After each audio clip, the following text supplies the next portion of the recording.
Now, what happened was this: my first 2 weeks, I had a very, very hard time selling, super tough.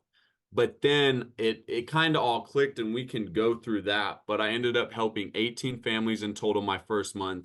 Second month, I helped 47 families. My financial situation changed forever in 60 days, and that was a blessing.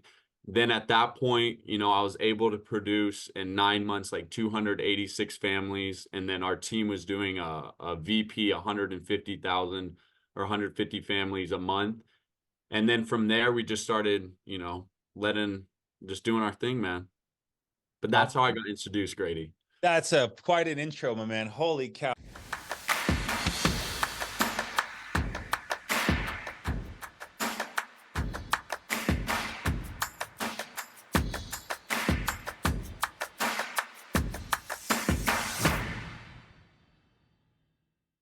All right. Hello, my name is Grady Paulson, Family First Live America. Beyond excited to have Wylie Hawkins on today with us. Wylie, when did you start in the industry?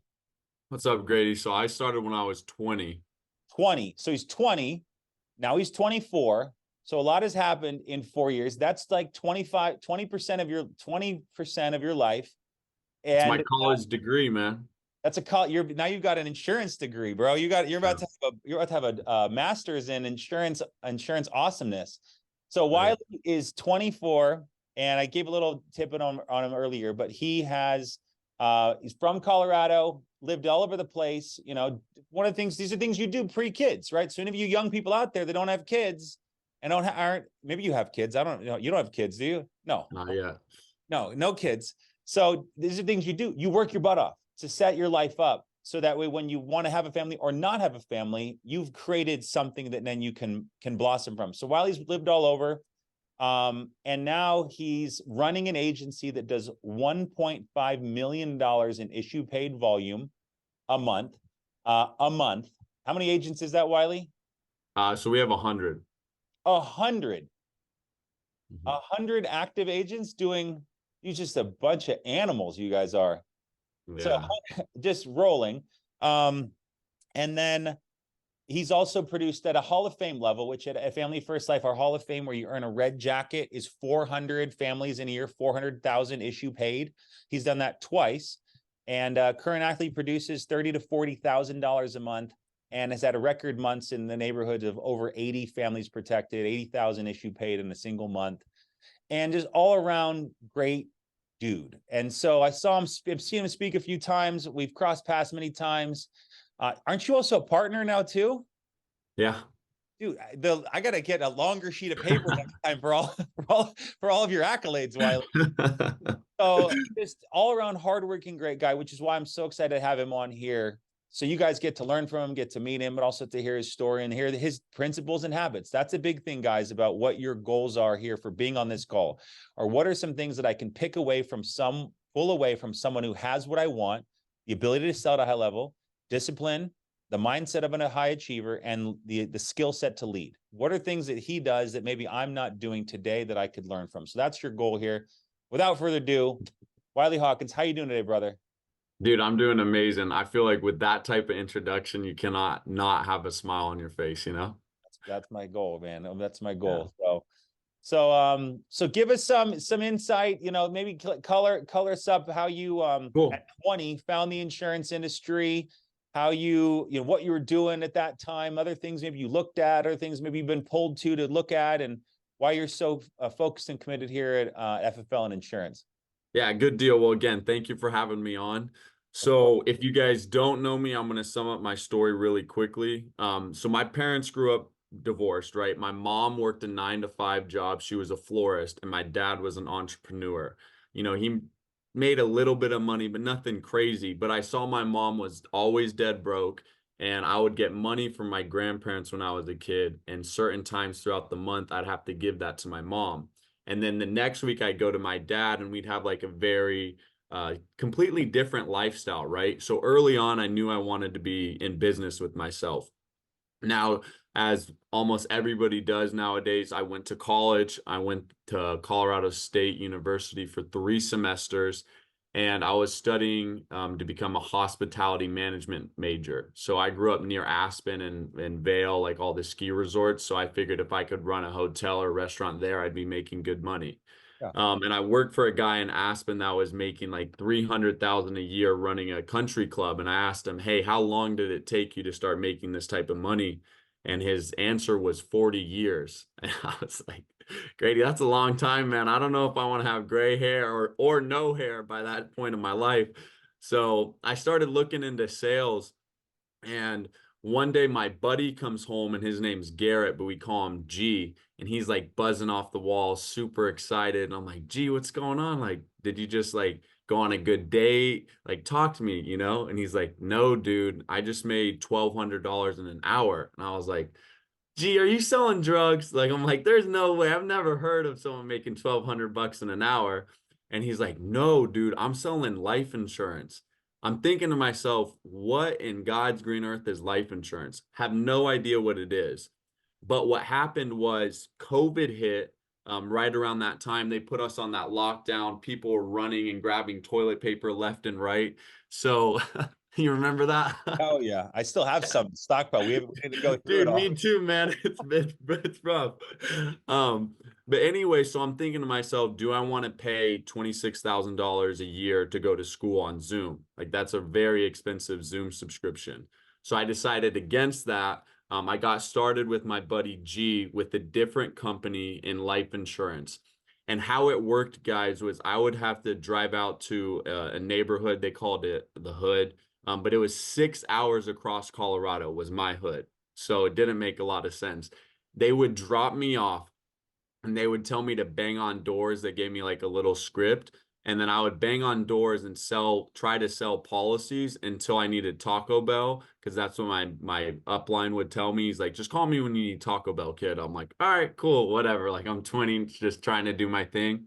And what happened was in 60 days, I was like one of the top new producers, and they got me up on stage and they were giving me awards and, recognizing me and all that fun stuff.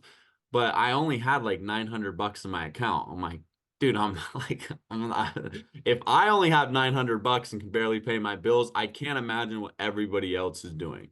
So I ended up having a conversation with my mom. I told her the scenario I was in. She's like, honestly, she's like, I think you could find something else. So what's funny enough, Grady, is I could have been your neighbor because I went to go get a job down in Scottsdale and sell cars. And unfortunately, I was in a relationship at the time and I got an ultimatum. It was either to stay with my girlfriend or go down and sell cars. And me and her were very serious at the time. So I ended up staying in Colorado.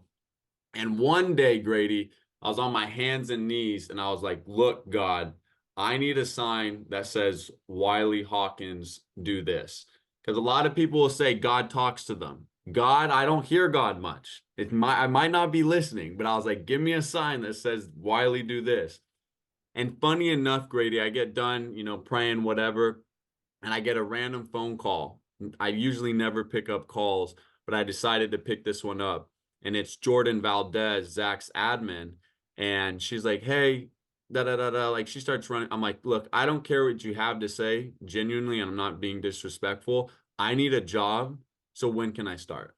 She's like, you can start right now. I was like, cool. So I drive down to Denver to go meet Zach in Easton, and their office was a county jail. So there's no windows in it. Well, an old county jail. So I walk in this office. It's freaking dark. I meet Zach. I shake his hand. He's like looking here. He won't look me in the eyes. And I always make a joke. Zach's like this. Like he'll just like peek his eye. And so we start chopping it up. And I'm like, can I ask you something? He goes, yeah. I said, how much money did you make last month? He's like, oh, like 86K. I'm like, oh yeah, 86K, like nothing. And then I go and dial with Easton. He's wearing a big belt buckle and he has like a cowboy hat. I'm like, dude, you got hay in the back of your truck? Like, when are we gonna go pick up the horses and the cattle? Like, I'm with you. And anyways, I'm like, how much money did you make? He just came off like a record month. He's like, whatever, 96,000. I'm like, okay. So I got the guy that can't look me in the eyes telling me he's making 80,000. And I got the dude that should be slinging hay and wrangling cattle, telling me he's made 90 grand. And I'm very extroverted, as you guys will see throughout this. So I'm thinking to myself, if these two ding dongs can figure it out, I'm gonna figure this out. But also, I didn't think it was real. Now, what happened was this: my first 2 weeks, I had a very, very hard time selling, super tough. But then it kind of all clicked and we can go through that. But I ended up helping 18 families in total my first month. Second month, I helped 47 families. My financial situation changed forever in 60 days, and that was a blessing. Then at that point, I was able to produce in 9 months like 286 families, and then our team was doing a VP 150,000 or 150 families a month. And then from there, we just started, just doing our thing, man. But that's how I got introduced, Grady. That's quite an intro, my man. Holy cow. What a it's the classic adage of people let small things cheat them out of big opportunities. You could have not believed them. You could have not listened to Jordan. You could have not been the right time. You could have judged Easton with his belt buckle and his boots and his 3 a.m. cold plunges and all these things. But you go, all right, it's another classic adage of if you've got everything to gain and nothing to lose, why not? Right. And that's for most people who come into any opportunity, not just insurance, and any sort of entrepreneurial based thing is pushing until they figure it out. And you push to a level where you're door knocking and waiting for Taco Bell. What were you selling then? What was it? Was it health and life? Health and life, but just from a smaller company that had captive, yeah, direct mail captive leads that had none in Aspen or in Denver. Where were you at, in Pueblo? I was in northern Colorado, Fort Collins, and then there's Pueblo, which is the border, like right at New Mexico. So it's a 6-hour drive. It's like driving across Arizona every day. Oh.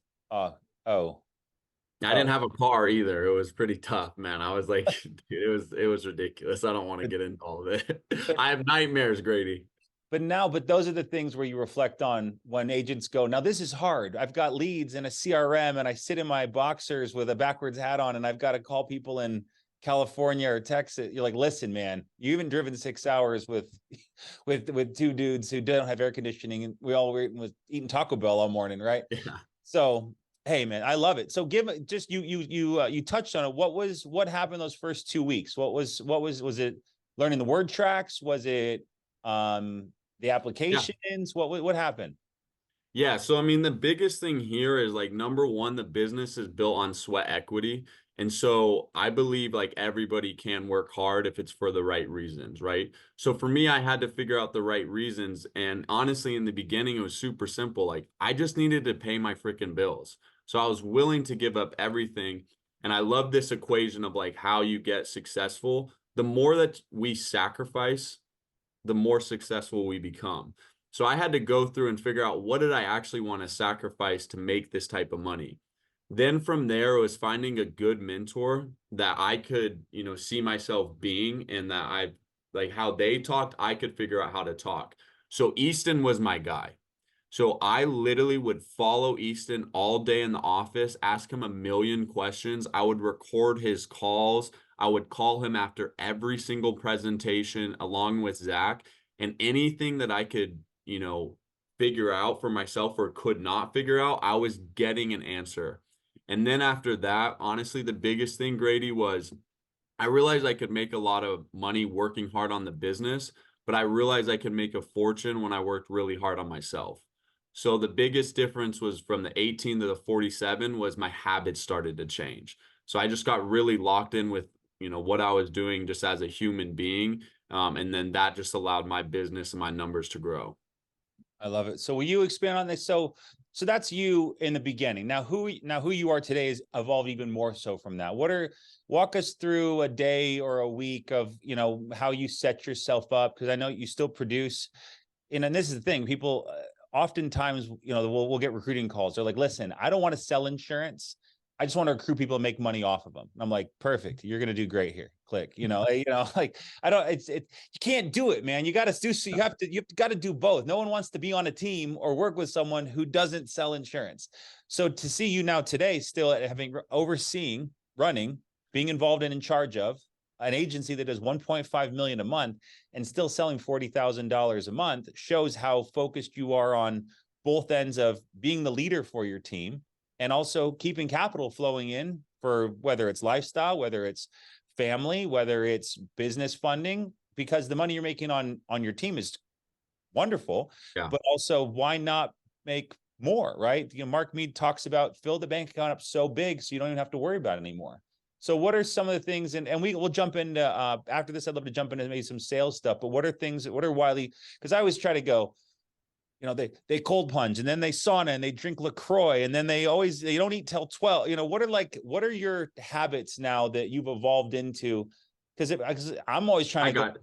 Yeah, Yeah, yeah. So, all right. So here's the biggest thing is like, we're going to talk about habits and this, and people do cold plunges and red saunas and all this crazy stuff, but you can never get away from just doing the work. Like the person that just sits down and does the work will always win. You can talk about doing the work. You can plan on doing the work. You can do 14 cold plunges a day and you might not still do the mother effing work, right? So the biggest thing, guys, is actually doing the work. Now, my schedule is super, super simple. I wake up around 6.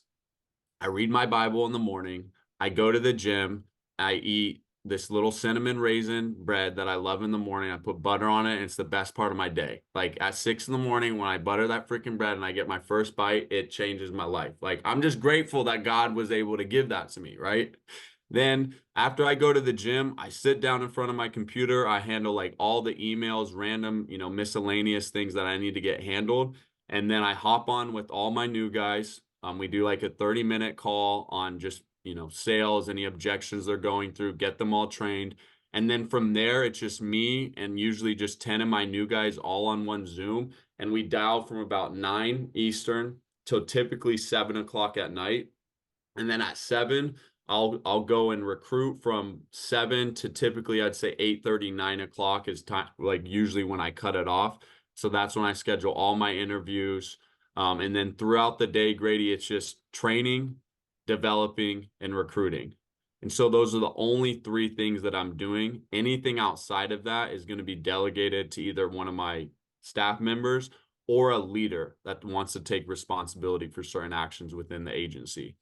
And there's obviously different ways to do everything, but I think simple is my favorite thing to do. Like when we get into my phone script and how I sell and how I recruit, keeping things simple is the best thing that I've found. So that's my day to day. I love it. How many staff do you have? I have 2, 3 is like a contractor, my third one. What's it like having staff? Dude, it's crazy. So, all right, funny story. So my mom's birthday is in July. Billy Joel's last concert's at Madison Square Garden on her birthday. So I'm like, oh, that's perfect. She loves Billy Joel. It's her 59th birthday. Like, I'll take her out. And so I'm like, Mom, here's Heather's number. And my mom was the funniest person. It was like she was meant to have staff. She was like, oh, we're going to need this. I need you to book this. Da da da da da. And it was just like amazing because I was the polar opposite. Me being, 21 when I first got staff and having to tell somebody that's 31 with kids and a family what to do every single day and teach them was hard for me. But the biggest thing with staff is this, guys.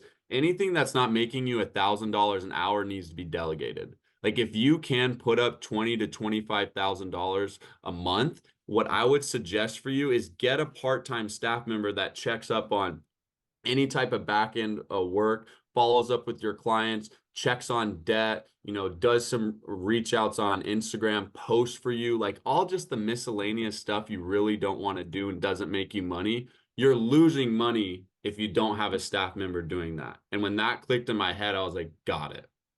Agreed. And staff, what's great about staff is a lot of them, they love doing that type of work, right? You and He I, loves it.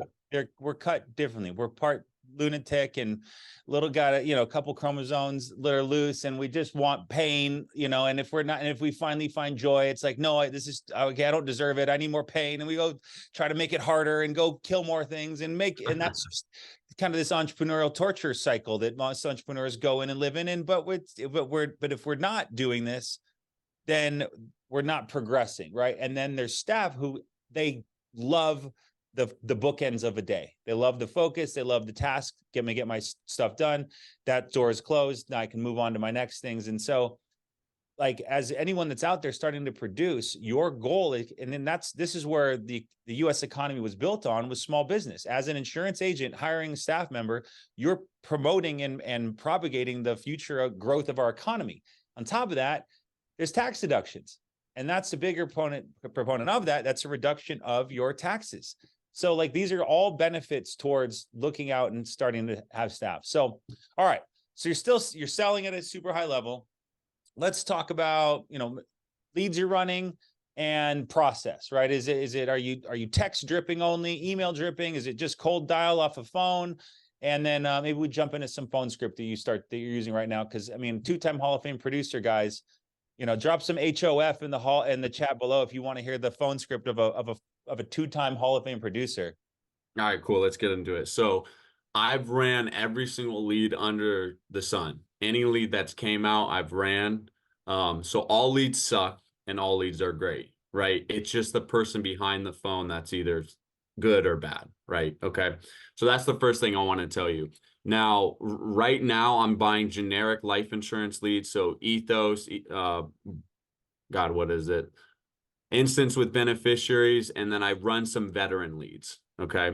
So that's just a Facebook ad that we run that gets veterans to, come in and fill out a form. But the process is really simple. And this is kind of what I want to give you guys today. When I was brand spanking new, I would always forget what I was supposed to say next. And so I body parted it into 4 different segments, excuse me. So the first is just your introduction. So Grady, I'm going to give you a quick call. All right. All right. Ring, ring, Grady. Hello. Hey, Grady, this is Wylie, just down here in Arizona. So I'm just calling you back because we did get that request you sent over. This was the one where you put down your beneficiary as Vanessa. Is that correct? Yeah, that's right. All right, good deal. And so again, this is just for the life insurance. So my job's super simple, man. I'm just the one that gets this all out to you. It takes me like 5-10 minutes. Go ahead and grab a pen and paper for me. Boom. Okay. That's it, right? And so that's your introduction. It doesn't need to be this, that, and the other. Like, you just have to have a very dialed in tone. Have them get a pen and paper, write your information down. Then from there, I like to tell them what I'm going to do. So this is where you set structure. So, hey, Grady, my job is super simple. So I just work I'm licensed through the state of Arizona. I work for 26 different A-rated companies. I'm sure you've heard of like Mutual of Omaha and Aetna, right? Yeah. All right, cool. So instead of you having to call this one, and the other, I'm like a one-stop shop. So I'm just going to go through your age and your health. And what I'll be able to guarantee is that I get you the most coverage for the lowest rate. What I cannot guarantee, Grady, is that the insurance company will give us the thumbs up. Because unlike going to the grocery store, seeing that loaf of cinnamon bread that you love and you buy it, we got to get accepted with this first. Does that all make sense? Yeah. All right, good deal. And so before I get into your age and health, and boom, so now you just set structure, right? This is like, we're not even 5 minutes in. The third thing is finding the why, which is the most valuable. So Grady, I'm assuming you're like everybody else I've talked to today. You just want to make sure when you die, you don't leave a burden on your loved ones, right? Yep. Perfect. And then walk me through, who's that person picking up the pieces? It's Vanessa. Vanessa. It's Vanessa. Great. Intel doesn't know about her, but it's Vanessa. I know. I see this is recorded too, so God bless Vanessa. Anyway, so do you guys have anything already set up for one another, like life insurance, 401ks, Roth IRAs, anything like that? We do have 401k at my job. Okay, perfect. And I'm assuming you're not planning on using that for life insurance. You probably have that set up for retirement, right? Yeah. Correct. Okay, because that would be super silly. I don't know why you'd use that. Well, good deal. So God forbid, I know it's a tough question, but if you were to pass away tomorrow, like walk me through, what does that look like for Vanessa? She'd probably have to go move in with her mom, and they'd have to figure it out. Okay, figure it out. Expand on that. I mean, I make the majority of the money. She does some volunteering at the school, which pays her just a little bit. And so, Okay. We'd have to figure out for her to make enough money to either keep the house or to be able to take care of the kids living with their mom. I haven't really thought about it. Got it. Got it. No, that sounds tough. I mean, knowing what you just like walked me through, if that was the scenario, how would that make you feel? Oh, I'd be dead, but it'd feel terrible. No, if I'm looking down and that's what they're going through, I'd feel terrible. That's not what I want. That's not what that's not what we're trying to build here as a family. Got it. No, I can tell just how you talk about your family that you truly care about them. So can we both agree that this is a non-negotiable as long as we get it in an affordable price range? Yeah. Oh yeah. Yeah. Yeah. Okay. All right, good deal. Boom. So now I got the why. I've already tied in a non-negotiable. I get them to agree as long as it's affordable. Two things I want to touch on really quick for everybody listening. When they give you, it would be really hard. It'd be tough. That's great. What the heck does tough look like? So the question there is, can you expand on it? Can you expand on tough? What does that mean? Like your whole goal is you're just curious George, right? Boom, they expand on it, and this is where you tie up the whole why. How does that make you feel, like knowing that's going to be the situation you're leaving them in? Dude, I mean, honestly, it sucks. If they laugh and say something stupid, where they're going to go, You laugh when I said dead. I'm not playing jokes with this guy. Like it's not funny. Like I'm trying to make a joke, and you were like, yeah. "No, we're not joking." Yeah, and I'll tell people, I'm like, that's not funny at all. Like, I had this person die in my life. You've had people die. It's not funny, is it? And like, if I have to get like that, I will.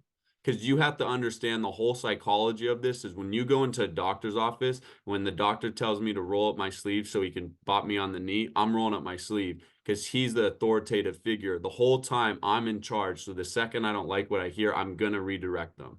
Right. And so the biggest thing in sales is just understanding the power dynamic. Everything you say really doesn't matter unless you understand, like, you're in charge. And so act like it. Like I tell all my guys, look, you're in charge. You guys need to act like it. Now from there, it's really simple. You go through the health, you give them a couple numbers. And at the end, this is how I close. So Grady, we have the 10,000, 15, and 20,000. Most people in your age bracket, Grady, have the $15,000 option. If you were to die today, like we talked about it, which check do you want us to deliver to Vanessa? Boom. So now they can see, like, we're going to deliver the check. They're really picturing it. And we can go through objections here in a second. But this is going to be important. I want to get this across because this is where most agents I see, within my team fail, is the two biggest objections on the phone is Social Security and banking. So how do you get in front of that? Number one, you're building credibility throughout the whole appointment. Anytime you have an opportunity to relate to the client, relate to a story, where they're from, do it, right? Be a human being, open up with them, because the more vulnerable you are with them, the more they'll open up to you. But once they pick a number, this is what I always like to say. So Grady, like I mentioned, I'm not 100% sure if we can get you approved, but this is just like applying for a car loan, except there's no credit check. What they're going to need from us, Grady, is your name, address, social, height and weight, state you were born in, and phone number, okay? Okay. Now I'm going to send you a 6-digit code. Once you read back that code, we're going to lock in the rates we're looking at. That means we got a pre-approval, okay? If we get a pre-approval, that's amazing news. We're still not all the way there across the finish line. From there, we're going to put down the people you want to leave the money to, your beneficiaries, the day you want the product to start, and then whatever method of payment on file. Does that all make sense? Yes. And if they say something silly like, well, why do you need my bank? Well, how else are you going to pay for it? Are you going to rub my back every single day for 30 minutes? Because that'd be weird. And so I'll just say kind of funny stuff like that because in all seriousness, it's just dumb that they think that there's another way to pay for it. And so my objection handling is a little bit different, but It's good. It's pattern interrupt, right? Part of it is you're just saying something that well, because you're going to pay for it. No, are you going to rub my back? What are you going to do? You're going to come mow my lawn? I don't know how we get this thing paid for. and then for you and yeah, Vanessa. people realize, like, well, duh, of course, like I have to put something down. But the biggest thing, guys, is set structure right when they pick a number, like, and tie it to something they've done before. Apply for a car, apply for a house, however you want to say it. But you tell them everything in advance that you're going to need. And then from there, when you're in the application, like that's where you really get to know these people. That's awesome. But so that's what I do on like a day-to-day basis. There's more things to it, obviously, depending on the scenario, but I keep it super simple. It typically takes me 20, 30 minutes to get done. So a couple objections. Classic. I need, Wiley, this is great. Vanessa, I need to think about it. Yeah, perfect. So I agree with you completely. First off, do you need a few days or a couple weeks? Probably just a few days. All right, great. Can I ask you 3 questions before I close this file to make sure I did my job? Sure. All right, and be honest with me, Grady. You got it. All right, perfect. So number one, do you understand how this coverage works? Yeah. Okay, and do you feel like this is going to solve the problem that we talked about? It should. It should. We just, we need to think about it. All right, got it. So it's going to solve the problem. And now out of all these 3 options, which one's the most affordable for you? Well, 10,000 is probably the most affordable just based on these numbers. Okay, great. So you're telling me right now, just to confirm, that it's going to solve the problem where your wife doesn't have to do a GoFundMe. And number 2, the 10,000 is affordable. So Grady, the good news is there's nothing to think about today. What we have to do is first get you approved. So I'm going to go ahead and submit this application. They're going to send it to you in the mail. You're going to have at least a 30-day free look period to look all this over. And then from there, you can bump it up. But we're not going to leave your wife digging around and doing a GoFundMe. Can we both agree on that? All right. Yeah, that's right. All right, cool. So what's your middle initial? M. Got it. And your address. Got Boom. it. Okay. Just push through. It's all surface objections anyway. What do you think about? And then, Why do you go days or weeks? Why don't you go like hours or a day? Why don't you, what if I said weeks? Same thing. If I gave you 10 years, Grady, I'm still hitting you with the same thing, man. Got it. Okay. Okay. Yeah. All right. So that's think about it. What if, classic already, listen, I think I already have some coverage. I got coverage through work or, my wife got me a policy, something like that. Just kind of vague. Yeah, so if it's super vague, I'm going to obviously find that out early. So if they already have coverage and they do genuinely have it, your number one goal is to spend it. So for example, let's say Grady were to tell me he has 10,000 of coverage. Okay. Awesome, Grady. Honestly, most of the people I've talked to today, they don't even have anything. So the good news is it sounds like you have your burial all taken care of, right? Okay, Good. cool. And then so right now what I have on my paper is you make 3,000 and your wife makes 1,000. So when you die, she's gonna lose 3,000 a month. Do you know how much that is a year? 36,000. 36,000. You're great at math, man. So right now her income is gonna drop by 36,000 in 1 year. In 10 years, that's $360,000. Okay. So can we at least get 1 year of income replacement? Because I'm assuming you don't want your wife to live on $1,000 a month for the rest of her life, right? Yeah.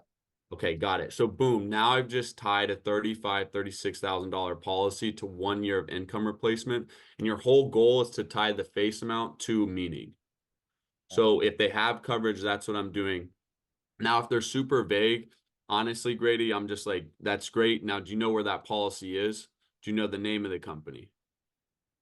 Do you know the policy number? No, I don't know. Okay. So Grady, you don't know the policy number, you don't know where it is, and you don't know the name of it. And this is your policy, right? So your daughter who lives in Illinois, do you think she's going to figure that out? No. Okay. So can we both agree that you don't have a policy? I Okay. thought I did. Yeah. So you just want to question them and you want to make them not feel like it's not a bad thing, like but you genuinely want them to know, like if you do have a policy, you should know about it. Yeah, you should. It should be in a folder titled life insurance and in your desk drawer, wherever that is in your house or in the cupboard. I love that. If they already have coverage, then just spend it, right? Burial, income replacement. What's your mortgage on your home? What are your credit card bills? What you got any credit card bills? 26,000 in credit cards and you have 10,000 in coverage. What do you do if the other 16,000, right? There's always expenses they're going to have. Such a great angle, Wiley. Okay. So sell at a high level, get the clients over the line. They're happy. How do we close a call so they don't talk to anybody else? And then what do we do the following sequence of time to solidify that sale so that they're not shopping around, looking around, and or just to make sure you keep your persistency as high as possible? What are you doing to solidify all your sales? Yeah, so at the end of every phone call, it's really simple. I just go, "Hey, Grady." So the good news is everything's gonna be mailed out in the next couple of days. Again, takes about 2 weeks to get there. Now, what's gonna happen? I'm gonna close your file. So that means no other life insurance agent should be calling you. If you do get a call and somebody's calling you and saying that they're my manager, that's a lie. Okay. I'm my own manager. Okay. I'm the only person calling you. If they're asking you questions on your policy, what do you think they're trying to do? They're trying to mess with what you have. So you can tell them whatever you want, but just tell them to kick rocks nicely. Now you can use cuss words, all right, Mary? If you want to cuss at them and let it out that day, let it out. And they'll start like, "Oh, I'll tell them." I'm like, "Yeah, you tell them," right? And so now they're on my team. They're on my team. I want them on my team. Now, I'll be upfront. Anything over $100 a month, I send them flowers. Okay, to either their wife or the woman. And so my staff just sends them like a local flower delivery for $50 because I probably made $1,000 or $2,000 on that. I can send them $50 with the flowers. Then I'll check in. Well, I'll be honest. My staff calls them, and she just says, "Hey, this is Heather, Wiley's administrator. Any questions on your policy? What do you think of the flowers? All that good stuff." And then I'm going to be completely transparent. I do not call them, touch base with them until a year from then. Okay. My persistency is 87%. Flowers, I think, work, and I think getting them on your team works. Okay. Flowers, $100, $50. Yeah. Simple thing. It's such a simple thing, but it's such like a thing that's going to sit on the counter for a week or 2 weeks. And they're going to think about you every time. It's going to smell nice in the house. It's going to look nice. It might even come with a vase that they will put up. And that's good. That's good, man. Have you read the book, Giftology? No, but Zach was telling me about a book about it was like a hotel company and like what they would do for their customers and like the extent they would go. Book for everybody out there that wants to create better relationships with your clients called Giftology. It's a quick read, and it's about that premise about gifting and how, like, if whatever you would spend to try to acquire a client or to keep a sale would be about the same amount of money as a dinner, right? So $100 to $200 of a dinner, whatever you'd spend on a dinner to take someone out or take someone to a nice lunch, invest that in some nicer thing. And it'd be worth getting on Amazon. Anyone out there that wants to grow their business and grow your mind and to grow your way you're communicating, highly recommend. Andrew Taylor recommended to me, who's an average reader. I have no idea how he reads so much, but he must read. But okay, so love it. All right, 87% persistency. Send flowers. Call them. Show a little bit of care. Answer their calls when they call back, but nothing crazy. But that flower thing is probably, at your production level, you're selling probably a good amount of 100+ a month policies. And those are the ones you want to stay on the books the most, because those are the ones that hurt the most if they were to cancel. And you're I bet your persistency on those policies alone are probably 95+%, because and those are what you're aiming towards. So while you're awesome, man, so many gems, lock in rates, already have coverage, spend it, $50 for flowers. I mean, just simple, small things that all add up. It makes a massive difference to someone's business over time. So appreciate the heck out of you, bro, for coming on, jumping on, and fire it up, guys. Appreciate you all. And let's make it a great day, great week, and even better year. Let's do it. Thank you, Grady. I appreciate you. Man, have a great day.